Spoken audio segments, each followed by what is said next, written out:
오늘 하나님께서 우리에게 주신 말씀은 신약 성경 갈라디아서의 말씀입니다. 갈라디아서 6장 1절과 2절 말씀.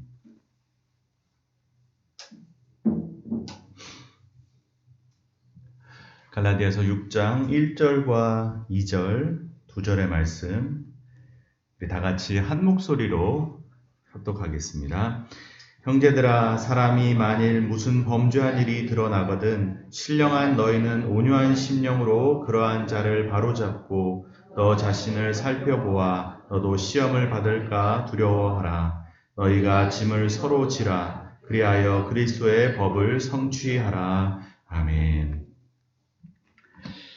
네, 하나님께서 오늘도 이 말씀을 통해서 우리 모두에게 큰 은혜 주실 줄 믿습니다. 제가 예전에 어떤 심리학자가 쓴 글을 봤는데, 인간이 얼마나 자기중심적인지를 이제 보여주는 몇 가지 문장이 있어서 제가 한번 소개해 드릴까 합니다. 나에게 해당되는 것이 몇 개나 있는지 한번 생각하면서 들어주시기 바랍니다. 내 IQ는 일반 성인 평균치보다 더 높다고 생각한다. 그렇습니까? 내가 사업할 경우 다른 사람들보다 성공할 가능성이 더 높다고 생각한다. 방금 페널티킥을 실축한 저 축구선수 대신 나였으면 골을 넣었을 것이다. 남들은 담배로 인해 폐암에 걸릴 가능성이 높지만 나는 아니다. 난 주변 남자들보다 집안일을 더 잘 도와준다고 생각한다. 내 운전 실력은 보통 사람보다 더 낫다고 생각한다. 여러분, 지금 제가 읽어드린 문장 중에 몇 개나 동의하십니까? 나도 그렇지. 나도 이런 생각을 해본 적이 있지. 아마 모두가 다 한 번쯤은 하나 정도는 그런 생각을 해봤을 법한 그런 내용들이 아닌가라는 생각합니다. 제가 방금 소개해드린 이제 문항 중에 동의하는 문항이 많다면 인지적인 오류에 빠져 있을 확률이 많다는 겁니다. 사람들은 다 이 자기를 이제 남들보다 더 낫다고 여기는 겁니다. 근데 이 정도를 넘어서 이제 굉장히 자신을 과대평가하는 이제 일들이 생기게 되는데, 좀 이제 오래전 조사이긴 한데, 미국의 유명한 시사 주간지에서 이제 미국인들을 대상으로 한 조사입니다. 그 질문 문항이 뭐였냐면, 누가 천국 갈 확률이 가장 높은가 였습니다. 그때 이제 당시 이제 미국 대통령이 천국 갈 확률을 사람들이 얼마나 평가했냐면 52%. 이 대통령을 봤을 때 저 사람 천국 갈 확률이 52%다라고 이제 여겼는데, 당시는 이제 테레사 수녀님이 이제 살아계셨을 당시라 테레사 수녀는 100%일 것 같은데 테레사 수녀도 79%밖에 안 나온 겁니다. 사람들이 생각할 때 테레사 수녀도 천국 갈 확률이 79%인데, 그럼 자기 자신은 몇 %냐고 물어봤더니 87%가 자기는 천국 갈 확률이 있다고 이제 여겼다는 겁니다. 그러니까 미국인 대다수가 자기가 천국 갈 만큼 선량하다고 이제 믿고 사는 겁니다. 뭐 이런 조사들은 너무 많습니다. 또 어떤 이제 미국인 심리학자가 회사원들을 상대로 조사했는데, 내 운전 실력이 보통 이상이라고 여겼던 사람들이 87%라는 겁니다. 여러분, 보통 이상인데 87%가 이제 말이 안 되는 건데, 사실. 다 자기는 운전을 남들보다는 잘한다. 나는 평균 이상이다라고 생각하는 사람이 그렇게 많은 겁니다. 여러분, 그래서 우리 도로가 이렇게 위험한 겁니다. 다 자기는 운전 잘한다고 여기고, 이제 운전하는 사람들이 87%, 90%가 넘기 때문에, 그러니까 여러분, 우리의 도로가 위험하고, 서로 운전 훈수다가 싸움이 나고 막 그러는 거 아니겠습니까? 왜? 내가 운전 잘하는데 네가 뭔데 말하냐? 나 운전 잘하는 사람인데 왜 나한테 훈수 주나? 사실 부부싸움이 다 보통 거기서 나는 거 아닙니까? 다 내가 운전 잘하는데 왜 말하냐는 겁니다. 나는 평균 이상인데. 사실 어제도 여러분, 제가 서울에서 여기 내려오는 한 6, 7시간 되는 시간 동안 접촉사고를 한 5, 6개를 봤습니다. 2중, 3중 추돌 사고를 제가 얼마나 많이 봤는지 모릅니다. 여러분, 이렇게 우리 도로가 위험한 겁니다. 다 자기는 운전을 잘한다고 여기는 겁니다. 여러분, 사실 사람이 그렇습니다. 나는 문제가 없고 네가 문제다. 나는 괜찮다라고 여기는 겁니다. 그래서 내가 가끔 유턴을 하고 불법 유턴을 하고 그러면 어쩔 수 없는 거고, 남들이 조금 신호 위반하면 저거 왜 저러냐 그러는 겁니다. 우리가 흔히 말하는 내로남불입니다. 내가 하면 어쩔 수 없는 거고, 남들이 하면 저 잘못됐다고 얘기하는 겁니다. 화를 내는 겁니다. 그러면 사실 우리가 그냥 흔한 말로 완벽한 사람은 없어, 다 흠이 있어 라고 말을 하지만, 막상 다른 사람들의 실수나 잘못이나 연약함을 보면 우리는 그렇게 관대하지 않습니다. 나에게는 관대하고 다른 사람들에게는 엄격한 겁니다. 나는 괜찮은데 저 사람은 안 되는 겁니다. 그래서 이제 우리는 하는 말이 아예 완벽한 사람이 어딨어 라고 하는 말을 나에게만 적용하는 겁니다. 다른 사람에게는 적용하지 않는다는 겁니다. 이게 사실은 우리 인간이 갖고 있는 자기 중심적인 모습이고, 우리가 항상 들이대는 이 이중잣대의 모습인 겁니다. 여러분, 오늘 본문 말씀 속에 사도 바울이 갈라디아 성도들에게 그 얘기를 하는 겁니다. 만약 다른 사람들의 잘못이나 실수나 부족함을 만났을 때 어떻게 해야 되는지, 어떻게 해야 되냐. 그래서 여러분, 갈라디아 교회에 쓰는 편지의 마지막 부분에 이 내용을 쓰는 겁니다. 아주 실제적인 삶의 문제 아니겠습니까?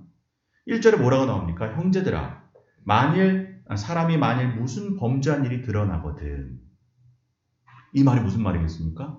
다른 사람들의 잘못을 만났거든, 다른 사람들의 실수를 발견했거든, 너희들은 이렇게 해야 된다는 겁니다. 우리가 사실 살다 보면 그런 일들이 많습니다. 다른 사람들의 어떤 연약함과 부족함과 실수, 잘못들을 보게 되는 순간들이 있는 겁니다. 그럼 벌써 우리 마음속에는 저 사람 혼낼 생각하고, 가서 화낼 생각하고, 한마디 해줄 생각부터 하는 겁니다. 바로 평가하는 겁니다. 바로 판단하는 겁니다. 그리고 여러분, 심지어 이런 일들이 가까운 사람에게 일어났다면 배신감을 느끼고 큰 실망감을 느끼고, 가까울수록 더 마음이 어려워지는 겁니다. 형제들아, 만일 다른 사람의 실수, 잘못, 부족함을 발견했거든, 너희들은 이렇게 해야 된다. 특별히 성도들은 이렇게 해야 된다는 겁니다. 이것이 믿음이 있는 사람과 없는 사람을 나누는 아주 중요한 차이점이 된다는 겁니다. 다른 사람들의 부족함과 잘못을 어떻게 다루느냐. 그래서 여러분, 바로 이어지는 내용이 뭡니까? 신령한 너희는, 믿는 너희는, 그리스도인인 너희는 다른 사람의 잘못을 다루는 것부터가 달라야 된다는 겁니다. 이것이 세상 사람들과 우리를 나누는 아주 중요한 지점이라는 겁니다. 세상은 다른 사람들의 죄를 이렇게 다루지만 우리 믿는 사람은 이런 마음으로 다뤄야 된다. 여기서 우리의 믿음이 드러난다는 겁니다. 신령한 너희는. 그리고 이제 뭐라고 기록되어 나옵니까? 신령한 너희는 온유한 심령으로 그러한 자를 바로 잡으라 라고 얘기합니다.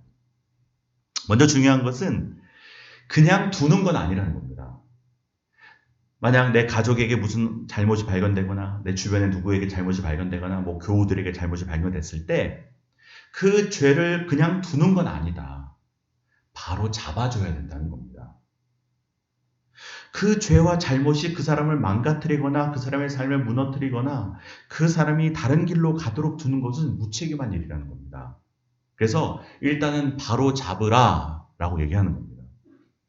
다시 말해, 그 사람이 회복될 수 있도록 잘 도와주라는 겁니다. 바로 잡으라. 여러분, 여기서 이제 바로 잡으라라는 말의 원어가, 헬라어 원어가 카타르티조라는 단어입니다. 이 말의 문자적인 의미는 뼈가 탈구된 것을 의미합니다. 탈구된 것을 바로 잡게 하는 겁니다. 여러분 아시는 분은 아시겠지만 제가 오른쪽 팔을 수술했습니다. 대학교 2학년 때 농구하다가 이 팔이 탈구된 적이 있어가지고 넘어질 때 짚었을 때 이게 뚝 하고 빠진 적이 있습니다. 그래가지고 오른쪽 팔이 탈구가 됐는데 그때 너무 아팠습니다. 아마 팔이 빠져 보신 분이 계시다면 알 텐데 그때 너무 아파가지고 응급실로 가는 차 안에서도 이게 차가 덜컥만 돼도 이 통증이 오는 겁니다. 막 어떻게 할 수가 없을 정도로. 그래서 병원에 갔더니 막 엑스레이 찍는다고 막 팔 들어보라 그러는데 들 수도 없고 그래서 막 이게 움직이는데 너무 아파가지고 그랬더니 이제 의사가 이제 탈구됐다, 빠졌다라고 얘기해 주시고는 뭐 팔을 맞춰주셨습니다. 여러분 아시겠지만 팔을 맞출 때 그냥 사정없이 뺍니다. 아픈데 이걸 빼는데 너무 아팠는데 딱 들어가는 겁니다. 맞춰요. 들어갑니다. 근데 여러분 이겁니다. 그 말입니다. 아프지만 아프다고 팔을 제자리에 안 갖다 놓을 사람이 어디 있겠습니까? 팔을 안 맞출 사람이 어디 있겠습니까?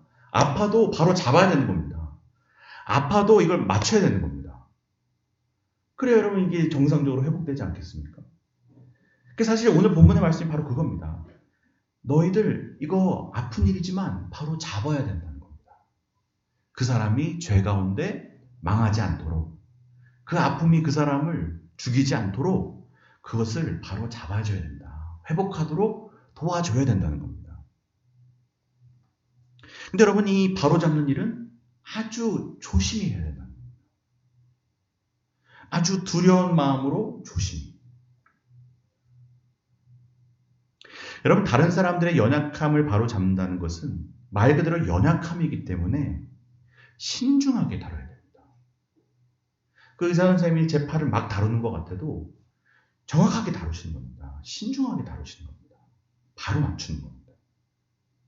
그래서 여러분 우리가 다른 사람들의 잘못을 다룰 때에 신중해야 될 때 우리가 기억해야 되는 것이 몇 가지 있는데 먼저는 뭐겠습니까? 그 사람의 잘못이 확실한 건지를 한 번 더 확인해 봐야 됩니다. 우리가 보통 다른 사람들의 잘못을 어떤 소문이나 이야기로 들을 때가 있습니다. 그럴 때 벌써 우리는 그 말을 듣는 순간 벌써 판단합니다. 이게 그 사람의 진짜 잘못인지 아닌지를 확인해 보지 않는다는 겁니다. 이제 그러면 안 된다는 겁니다. 그래서 여러분 법정에서도 어떻게 합니까? 무죄 추정의 원칙이라는 게 뭡니까? 판사가 판결하기 전까지는 무죄라고 여겨주는 겁니다. 근데 우리는 재판만 받아도 벌써 죄인 취급하는데 그러면 안 된다는 겁니다. 진짜 잘못인지 아닌지를 먼저 확인해 봐야 된다는 겁니다. 이것이 다른 사람들의 연약함과 잘못을 다루는 사람의 신중한 태도입니다. 이게 진짜 그 사람이 한 일이 맞는지, 진짜 잘못이 맞는지, 그 사람의 연약함을 신중하게 다뤄라. 그리고 두 번째는 뭡니까? 우리가 그 사람을 바로 잡는다고 하지만 궁극적으로 이 사람을 바로 잡고 회복시키는 분은 누구시다? 하나님이라는 사실을 인정해야 됩니다. 우리는 보통 내가 이 사람을 바꾸려고 하는 겁니다. 내가 바꿔놓으려고 하는 겁니다. 내가 말해가지고 내가 뭐 어떻게 해가지고 사람을 바꾸려고 하지만 그건 우리의 인간적인 욕심이라는 겁니다. 자녀를 바꿀 때, 남편을 바꿀 때 막 내가 바꾸려고 합니다. 근데 여러분 우리는 사람을 바꿀 수가 없습니다. 생각해 보십시오. 나도 나를 못 바꾸는데 내가 다른 사람을 어떻게 바꿉니까? 여러분 내가 내 나쁜 버릇 하나도 못 고칩니다. 인간은 자기 스스로의 뭐 잘못한 것도 못 고치는데 누가 누구의 잘못을 고치겠습니까?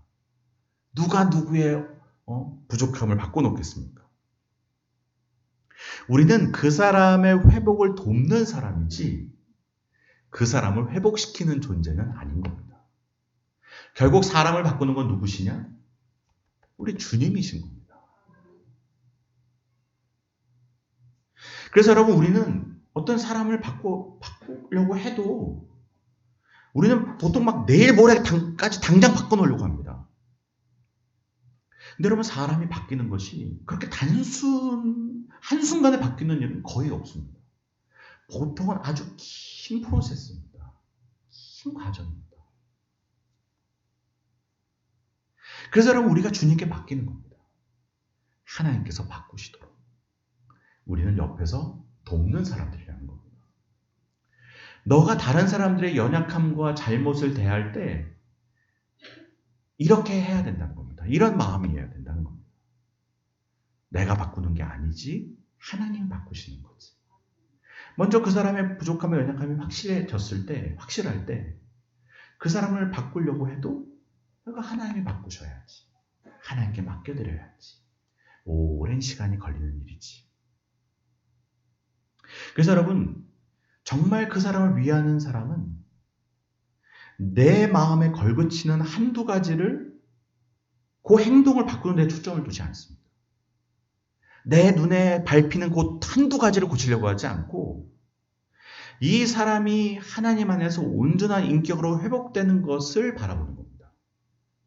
크게 바라보지 지역적인 한두 가지를 바꿔두려고 하지 않는다는 겁니다.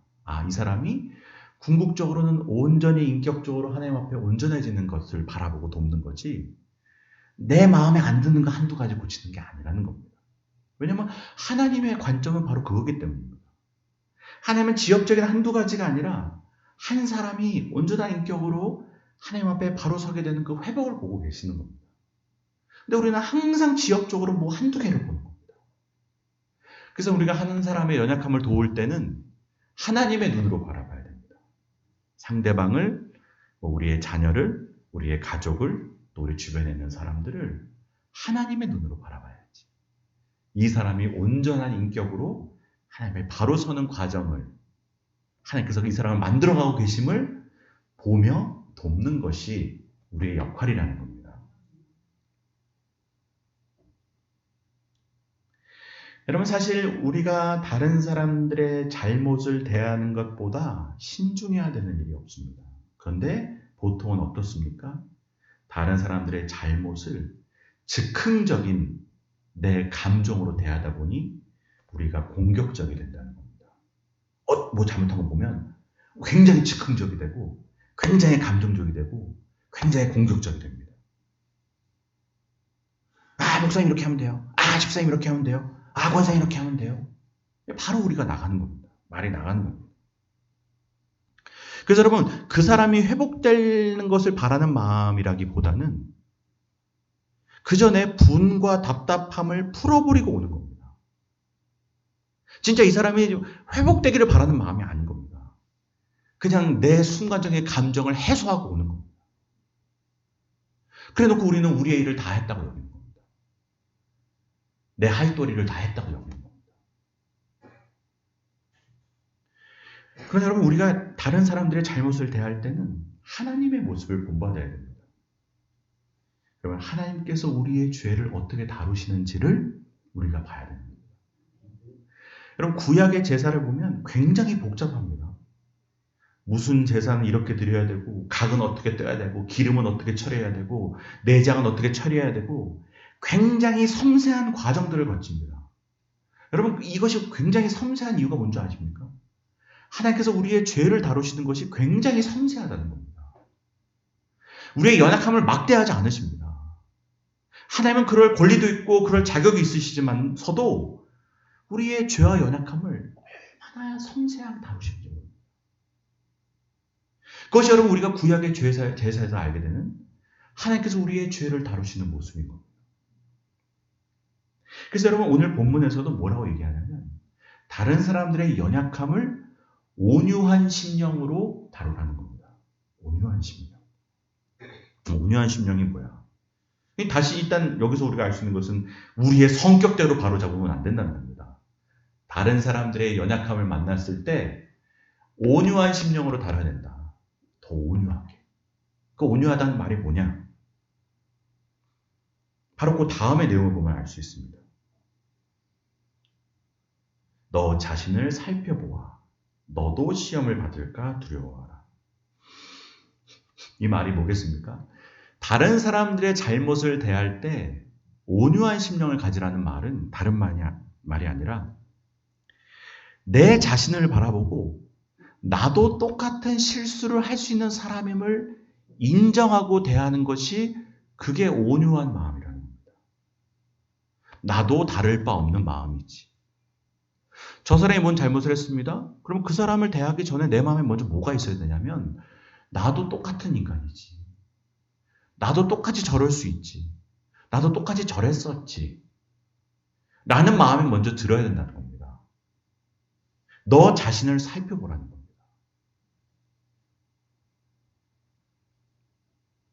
나도 똑같은 인간이고 나도 별반 다를 것이 없는 인간임을 모르는 사람은 절대로 다른 사람들의 잘못을 다루면 안 된다는 겁니다. 다른 사람들의 나쁜 것을 다루면 안 된다는 겁니다. 나도 똑같은 죄인이라는 사실을 알고 다루는 겁니다. 근데 우리는 보통 어떻습니까? 다른 사람들의 잘못을 만나면 보통은 우월감에 휩싸입니다. 그 사람의 잘못을 말하는 것만으로도 나는 그 사람과 다르다고 여기는 겁니다. 나는 그들보다 나은 인간이라고 생각하는 겁니다. 야, 그 사람 그랬다며? 어떻게 그럴 수가 있냐? 이러면서 그 사람은 나쁜 사람으로 만들고 말하는 우리들은 다 괜찮은 사람인 것처럼 여긴다는 겁니다. 우리는 그 잘못과는 전혀 상관없는 사람, 그 잘못과는 전혀 관계없는 사람인 것처럼 스스로 어떤 도덕적인 우월감을 갖는 겁니다. 여러분, 제가 아까도 말씀드렸지만 다 본인들이 테레사 수녀보다 낫다고 여기는 겁니다. 테레사 수녀는 천국 갈 확률이 79%인데 자기는 87%가 다 자기는 천국 갈 확률이 높다고 여기는 겁니다. 여러분, 하나님 보시기에 우리는 다 죄인이라는 겁니다. 다를 것이 없는 인간들이라는 겁니다. 다 똑같다는 겁니다. 여러분, 하나님 앞에 더 의로운 사람이 어디 있고 더 못한 사람이 어디 있습니까? 하나님 보시기에는 다 웃기는 겁니다. 다 죄인인데, 다 똑같은데. 그러니까 하나님 보시기에는 자기 자신을 돌아보지 못하는 사람은 남의 잘못을 다루면 안 된다는 겁니다. 너도 똑같은 사람인 걸 알아야지. 왜냐하면 여러분, 우월감에 취해 있는 사람은 다른 사람들의 연약함을 다룰 때 폭력적으로 다루겠기 때문에 그렇습니다. 너 어떻게 그럴 수가 있냐? 하나님께서 그거 하지 말라는 겁니다. 왜? 네가 다른 사람들의 잘못을 다루게 되면, 우월감에 있는 너가 다른 사람들의 연약함을 다루게 되면 그것이 그 사람에게는 폭력이 되기 때문에, 그 사람에게는 아픔이 되기 때문에. 여러분, 우리가 성령 충만한 삶을 여러 가지로 생각하지만 이게 성령 충만한 삶입니다. 여러분, 이것이 이제 앞에 보면, 뒤에 앞에 5장 바로 위에 25절부터 25절 그 앞에 있는 내용들을 보면 성령의 열매가 나옵니다. 성령으로 살면 성령으로 행한다. 뭐 이런 얘기가 쭉 이어지지 않습니까? 바로 오늘 6장 1절과 2절은 여기서의 연장선상의 얘기입니다. 우리는 성령 충만을 무슨 방언, 예언 막 이런 거로 생각하지만 성령 충만의 열매가 뭡니까? 사랑, 오랜 참음, 자비, 양성, 절제, 온유. 이게 성령 충만한 삶에 나타나는 열매들이라는 겁니다. 너 다른 사람들의 부족함을 발견했을 때 너가 그것을 어떻게 다루는지를 보면 너가 정말 성령 충만한 사람인지 아닌지가 드러난다는 겁니다. 온유로 드러난다는 겁니다. 오래 참음으로 드러난다는 겁니다. 사랑으로 드러난다는 겁니다.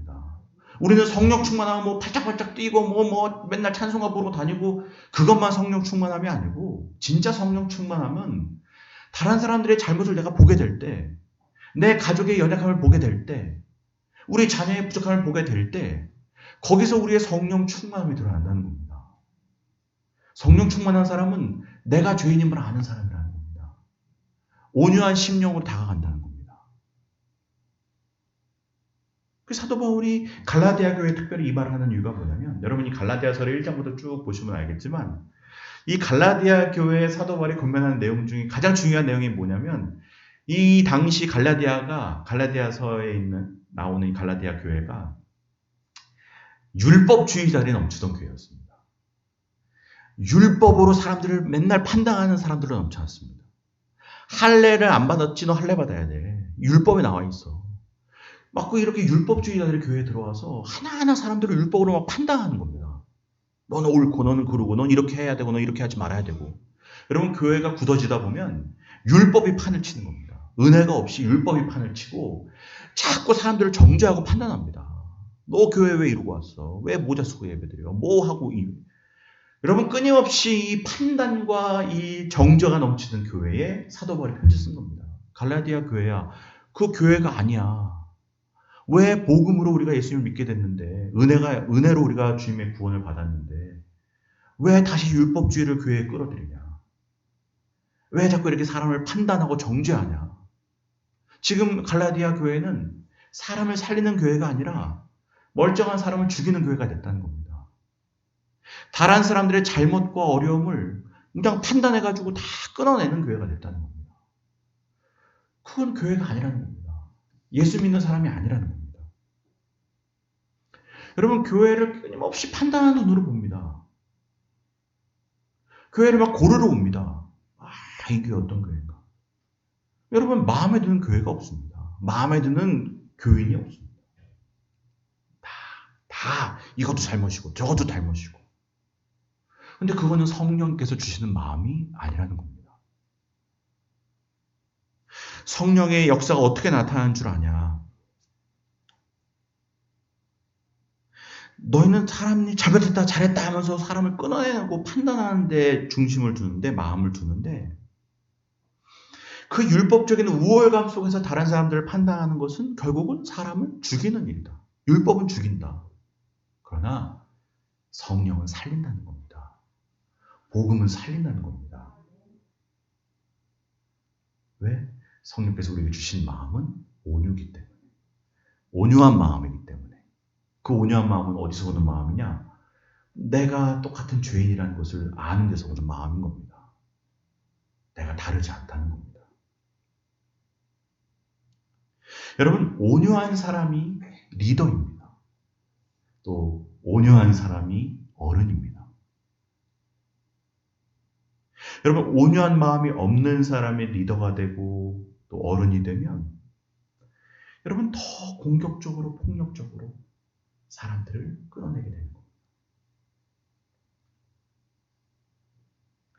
여러분, 사도 바울이 어른이 될 수 있었던 이유가, 리더가 될 수 있었던 이유가 뭐겠습니까? 내가 죄인의 괴수임을 알았던 겁니다. 다른 사람들의 잘못을 의로 대하는 것이 아니고 나도 똑같은 인간이야. 아니, 너가 더 죄인이야. 여러분, 거기서부터 나오는 마음은 다른 마음이고, 거기서부터 나오는 말은 다른 말이 될 수 있다는 겁니다. 나는 참 부족하다. 내가 참 연약하다라고 여기는 사람의 입에서 나오는 말과 내가 너보다 낫다라고 생각하는 사람의 입에서 나오는 말과는 전혀 다른 말이라는 겁니다.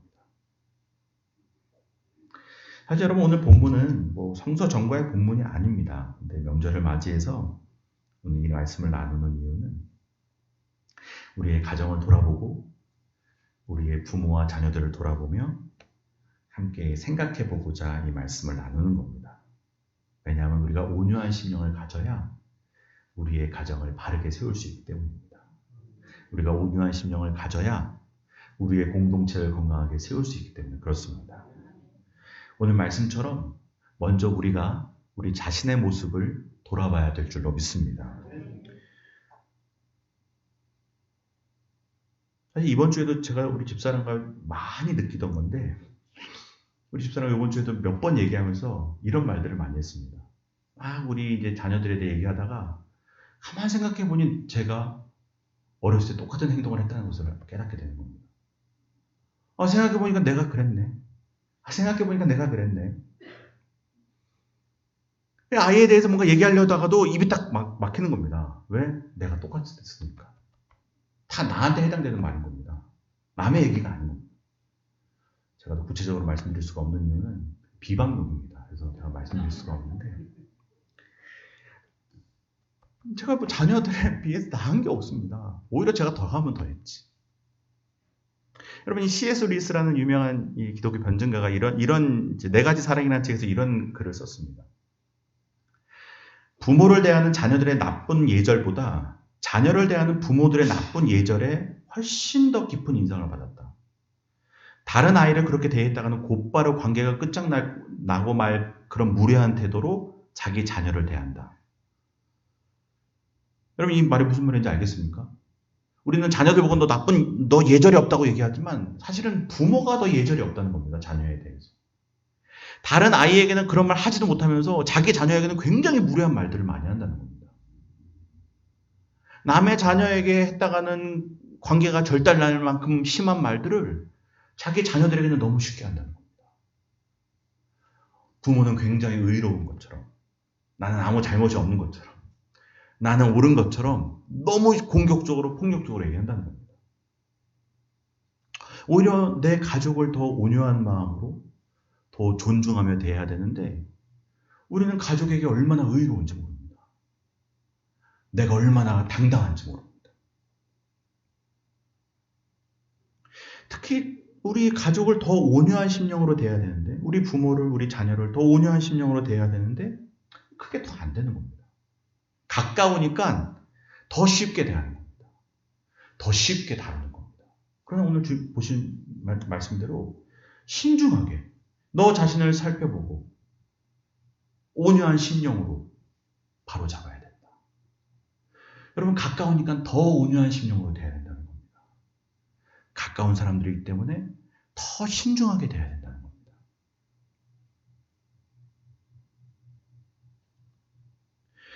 여러분, 성령 충만한 부모가 되시기를 바랍니다. 성령 충만한 자녀가 되시기를 바랍니다. 더 온유한 심령을 가져야 되는 겁니다. 내 연약함을 먼저 봐야 되는 겁니다. 나를 먼저 돌아보고 나를 먼저 생각하고.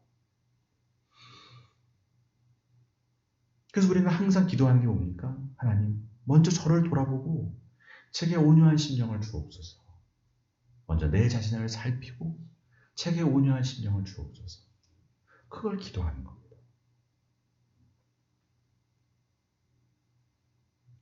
그래서 여러분, 2절에서 우리가 2절 읽겠습니다. 시작. 너희가 짐을 서로 지라. 그리하여 그리스도의 법을 성취하라. 이 그리스도인의 삶의 원리는 뭐냐면 너희가 서로 짐을 져줘야 된다는 겁니다. 그래서 마틴 루터는 뭐라고 얘기했냐면 그리스도인에게는 강한 어깨가 필요하다. 든든한 어깨가 필요하다. 다른 사람들의 잘못과 연약함을 지어줄 짐을 져야 되기 때문에 더 강한 어깨가 있어야 된다는 겁니다. 여러분, 어떤 사람의 잘못을 발견하면 그 사람으로 인해 내가 그 기도의 짐을 져야 되는 겁니다. 정말 그 사람이 회복되길 바라고 온전해지길 바라면 가서 한마디를 쏘아붙일 게 아니고 그 사람의 짐을 대신 져야 되는 겁니다. 내가 기도의 짐을 져야지. 내가 저 사람의 연약함을 대신 져야지. 내가 저 사람의 부족함을 대신 지고 가야지. 그래서 그리스도의 법을 성취하라는 겁니다. 그게 주님의 어깨입니다. 십자가를 지고 가신 주님의 어깨입니다. 네가 잘못했지만 그 잘못을 내가 진다는 겁니다. 그래서 우리 주님의 어깨가 강하신 겁니다. 튼튼하신 겁니다. 온 세상의 죄를 내가 지겠다는 겁니다. 네가 약하지만 내가 그걸 위해 기도하겠다는 겁니다. 내가 기도의 짐을 져야지.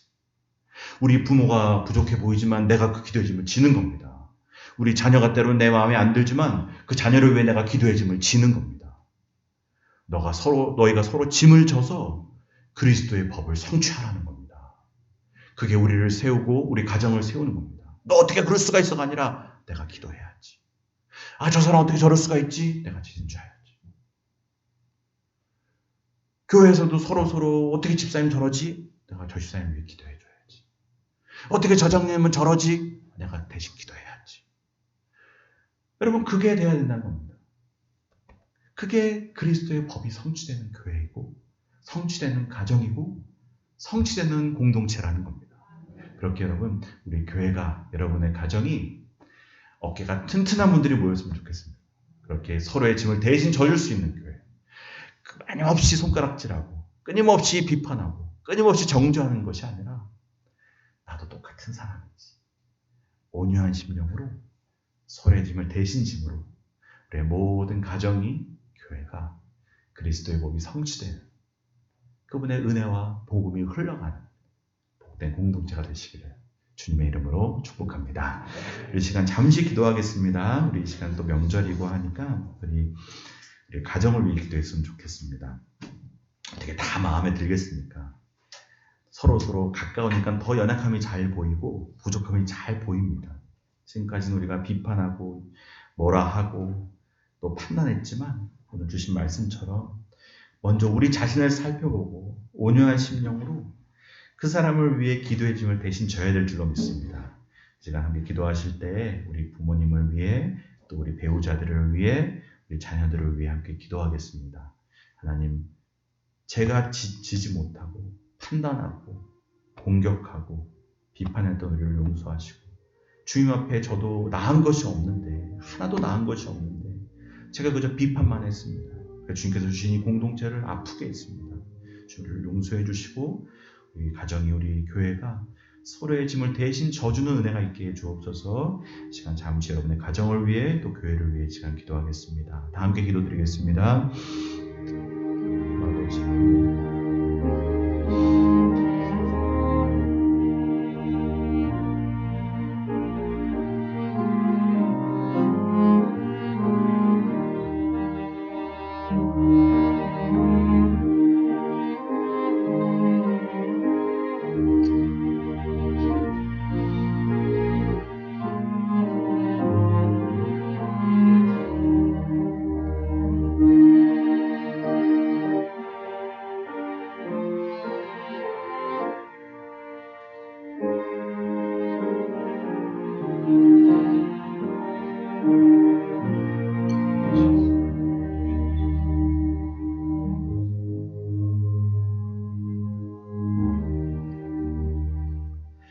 하나님 아버지, 돌아오면 우리가 얼마나 남을 쉽게 판단하는지 모릅니다.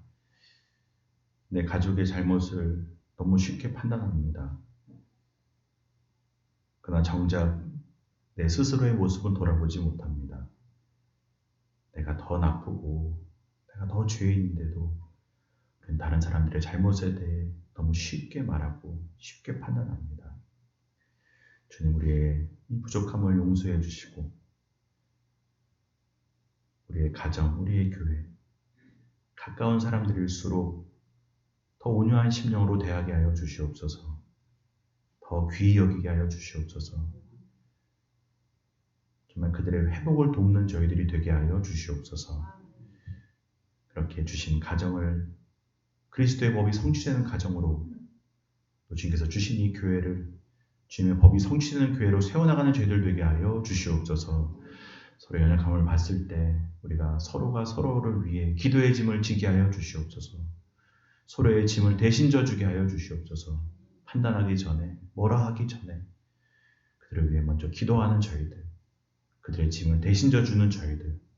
그래서 우리 교회에는 강한 어깨의 성도들이 넘치는 교회가 될 수 있도록, 모든 짐을 져도 버텨낼 수 있는 힘 있는 성도들이 넘치는 교회가 될 수 있도록, 그렇게 기도로 서로의 짐을 대신 져주는 교회가 될 수 있도록 은혜를 더하여 주시옵소서. 가정마다 은혜 부어 주옵소서. 성령 충만하게 하여 주시옵소서. 주의 법이 성취되어지는 가정들이 될 수 있도록 은혜를 베풀어 주시옵소서. 예수 그리스도의 이름으로 기도드립니다.